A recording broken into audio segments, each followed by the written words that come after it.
नमस्कार, इन खबर में आपका स्वागत है। मैं विद्याशंकर तिवारी हूँ। निर्भया के 4 दोषियों में से एक मुकेश कुमार अपने का जो मर्सी पिटीशन राष्ट्रपति ने खारिज किया है, उस मसले को लेकर के वो जुडिशियल रिव्यू के तहत पहुंचे हैं सुप्रीम कोर्ट। सुप्रीम कोर्ट में बहस पूरी हो गई है, अब उस पर फैसला आना बाकी है। लेकिन इस दौरान जो मुकेश के वकील हैं अंजना प्रकाश, उन्होंने एक से एक सनसनीखेज बढ़ करके खुलासे किए।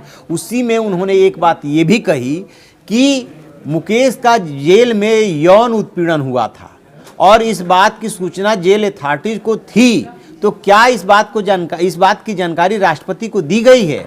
अब इसमें जो है दोनों पक्ष, यानी कि सरकारी पक्ष जो कि सॉलिसिटर जनरल तुषार मेहता अपना पक्ष रख रहे थे, दूसरी तरफ से मुकेश की वकील अंजना प्रकाश वो अपनी बात रख रही थी। सवाल ये बन गया कि क्या यदि मुकेश का यौन उत्पीड़न हुआ है तो ये माफ़ी का अधिकार बन सकता है, मतलब कि जो फांसी की सज़ा हुई है, क्या इसके आधार पर माफ़ी मिल सकती है, या नहीं मिल सकती है, ये तो कोर्ट डिसाइड करेगा, क्योंकि सरकारी पक्ष से यही कहा गया कि ये जो है माफ़ी का आधार नहीं हो सकता। लेकिन एक बड़ा सवाल तो उभरता ही है कि यदि जेल में मुकेश का यौन उत्पीड़न हुआ और जेल अथॉरिटीज को इसकी सूचना है, तो उस मामले में ये भी कहा जा रहा है कि मेडिकल एड देरी से मिला। पहली बात कि जेल अथॉरिटी को समय से सूचना दे दी गई थी, क्योंकि पूरी की पूरी बहस अब इस लेवल पे आकर के हो रही है कि दोषियों के भी अपने अधिकार हैं। मानवाधिकार का आप उल्लंघन करके किसी को फांसी पे नहीं चढ़ा सकते। निश्चित रूप से ऐसे दरिंदों की फांसी होनी चाहिए। मैं जो भी तर्क आपके सामने रख रहा हूँ वो रख रहा हूँ जो सुप्रीम कोर्ट में बहस में ये बातें आई हैं।